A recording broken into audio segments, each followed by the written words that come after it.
ఇంట్లో ఉన్న బంగారాన్ని విడిపించి ఆ రోజు ఆన్లైన్ రేటుకే మేము కొంటాం. Sharma gold company. ఓం శ్రీ మహాగణాధిపతయే నమః.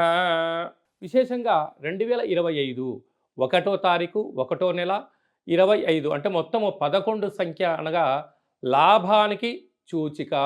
2025 9 శుభసూచికమైన సంఖ్య కనుక పూర్ణ సంఖ్యలు అవ్వడం వలన కొన్ని కోటాన కోట్ల మందులకు రెండవ సంఖ్య అంటే విక్టరీ సంఖ్య విజయానికి ధనానికి ప్రతీకాని, 9వ సంఖ్య నవగ్రహాలలో పూర్ణ సంఖ్య అవ్వడం వలన అన్నింటా విజయం పలికేటువంటి ఈ సంవత్సరం అని చెప్పి మనమందరము గుర్తుపెట్టుకోవాలి. ద్వాదశ రాశుల్లో గ్రహ గమనాన్ని ఒకసారి వీక్షింపచేద్దాం. వృషభ రాశిలో దేవగురు బృహస్పతి సంచార స్థితి, కన్యరాశిలో కేతు సంచార స్థితి, కుంభరాశిలో శని భగవానుడు సంచార స్థితి, మీనరాశిలో రాహు సంచార స్థితితో ప్రధానంగా గ్రహ గమనాలు ఈ విధంగా ఉన్నాయి. ఈ సంవత్సరము 2025 సంవత్సరంలో మే నెలలో విశేషమైన 4 గ్రహాలు కూడా మార్పు జరుగుతున్నాయి. ఇది చాలా అరుదుగా జరిగేటువంటి గ్రహ సంచార స్థితి కనుక 2025 సంవత్సరం అందరికీ యోగదాయకమైన సంవత్సరం అని చెప్పి కూడా గుర్తుపెట్టుకోవాలి. కర్కాటక రాశి వారికి 2025 సంవత్సరం అంతను కూడా ఎలా ఉండబోతుందో ఈ వీడియోలో సవివరంగా సంపూర్ణంగా తెలుసుకుందాం.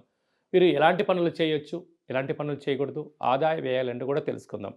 కర్కాటక రాశిలో ఏ నక్షత్రాలు వస్తారగా పునర్వసు నక్షత్రంలోని చివరి పదం 4వ పాదము, పుష్యమి నక్షత్రంలోని 4 పాదాలు, ఆశ్లేష నక్షత్రం 4 పాదాలు కలిపితే కర్కాటక రాశి. చాలామందికి పుట్టినటువంటి కాల సమయంలో డేటా బర్త్లో లేనటువంటి కారణం వలన పేరు యొక్క మొదటి అక్షరాన్ని అనుసరిస్తూ ఆ రాశిని తెలుసుకునే ప్రయత్నం చేద్దాం. హీ, హూ, హే, హో, డా, డి, డు, డే అక్షరాల వారందరూ కూడా కర్కాటక రాశి జాతకులు. కర్కాటక రాశి యొక్క అధిపతి చంద్రభగవానుడు. ఈ సంవత్సరము మంత్రివర్యులు కూడా చంద్రభగవానుడే. వీరికి ఎంతటి అదృష్టం అంటే 8 రూపాయలు సంపాదిస్తే కేవలం 2 రూపాయలు మాత్రమే ఖర్చు అవ్వబోతున్నాయి. అనగా 6 రూపాయలు మిగిలించబోతున్న రాశులలో అదృష్ట రాశులలో ఈ కర్కాటక రాశి కూడా ఒకటని చెప్పి కూడా గమనించగలగాలి. అదే కాకుండా ఈ పునర్వసు నక్షత్ర జాతకులకు ఆగస్టు నుంచి డిసెంబర్ వరకు మధ్యస్థున్న కారణం చేత మనోవేదన, పుష్యమి నక్షత్ర జాతకులకు ఏప్రిల్ నుండి ఆగస్టు వరకు, మరియు ఆశ్లేష నక్షత్ర జాతకులకు 2025 ఆఖరు డిసెంబర్ నుండి 2026 ఉగాది పండగ వరకు అనుకూలం కాని రోజులు అని చెప్పి కూడా గుర్తుపెట్టుకోగలగాలి. పైన ఈ రాశాధిపతి చంద్రుడు అవ్వడం వలన వీరికి ఈ సంవత్సరం కొద్దిపాటి జలుబు సమస్య కానీ అనారోగ్య సమస్యలు కానీ పొంచి ఉండే పరిస్థితి అధికంగా ఉంటుంది. కనుక వేలకు తిండి, వేలకు నిద్ర, తగు వ్యాయామం, సూర్యకిరణాల యొక్క శక్తిని మీ ఒంటిపైన పడేటట్టుగా మీరు ఏర్పాటు చేసుకోగలిగితే శారీరకమైనటువంటి రుగ్మతలు, చర్మ వ్యాధులు, ఆందోళన అనేటువంటి ఆటోమేటిక్గా నివారించుకునే పరిస్థితి మీ చేతుల్లో ఉంటుందని చెప్పి కూడా గమనించగలగాలి. అలాగనే స్వదేశానికి రావాలి అనుకున్న వాళ్ళు, విదేశాలకు వెళ్ళాలనుకున్న వరకు చాలా మంచి పరిస్థితి కూడా ఉంటుంది. అలాగా పశువులు అంటే ఆవులు, బర్రెలు, దున్నలు, ఎద్దులు, ఆవులు, పక్షులు, కోళ్ళు, అనేక రకాలమైన పెంపుడు జంతువులతో వీరికి మంచి మమేకమవుతూ వీరి యొక్క వ్యాపార అభివృద్ధిలో ఉన్నత స్థాయికి వెళ్ళడానికి చాలా అవకాశాలు కూడా ఉన్నాయి. ఎందుకనగా ఎన్నడూ లేనటువంటి విధంగా ఆదాయం బాగుంది.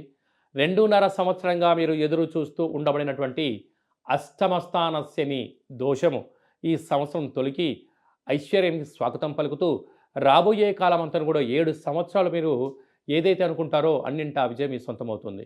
ప్రధానంగా కాస్మెటిక్ వ్యాపారాలు అంటే హెయిర్ స్టైల్స్ కానీ, జిమ్ సెంటర్లు కానీ, వస్త్ర వ్యాపారాలు, బంగారు ఆభరణాలు, ఉంగరాలు, ప్లాటినం బిజినెస్, షేర్లు, మార్కెటింగ్, సినిమా వాళ్ళు, యూట్యూబ్, ఫేస్బుక్, వాట్సాప్, క్రియేటివిటీ రంగాల వాళ్ళందరికీ కూడా ఆహార ఉత్పత్తులు, హోటల్ ఉత్పత్తులు, అలా నీటితో కూడుకున్నటువంటి కొలనుతో కూడుకున్నటువంటి వాటర్ వ్యాపార కార్యక్రమాలు, హోటలు, పాలు, పెరుగు, స్వీట్ హౌసెస్, ఆహార భాండాలు, క్యాటరింగ్ వారందరికీ కూడా ఈ మే తరువాత చాలా సువర్ణపు అధ్యాయానికి స్వాగతం పలకబోతున్నారు. కనుక వీలైనంత వరకు ఎదుటి వ్యక్తులతో వాగ్వివాదాలకు దూరంగా ఉండండి. మౌనంగా ఉండే ప్రయత్నం చేయండి. విషయ పరిజ్ఞానాన్ని తెలుసుకునే ప్రయత్నం చేయండి. తొందరపడి ఎవరిని నిందలు వేయొద్దు. ఈరోజు సమయం ఉంది కదా, సమయం దొరికింది కదా, నాకు నాలుక ఉంది కదా అని చెప్పి ఈరోజు మనం ఏదైతే మాట్లాడతామో కొంతకాలం తర్వాత రిటర్న్ గిఫ్ట్ అనేది ఉంటుంది ఒకటి. ఎందుకనగా మీరు శని చేత బాధపడుతూ ఉన్నారు. కనుక ఇలాంటి కాల సమయంలోనూ మన ఒళ్ళును నాలుకను దృష్టిలో పెట్టుకొని మౌనంగా ఉండగలిగితే రాబోయే కాలంలో ధర్మ మార్గంగా వెళ్తూ సభల యందు సమావేశాలను పాల్గొనడం, రాజగౌరవం, రాజభోగాలు కూడా మీ సొంతమవుతాయి.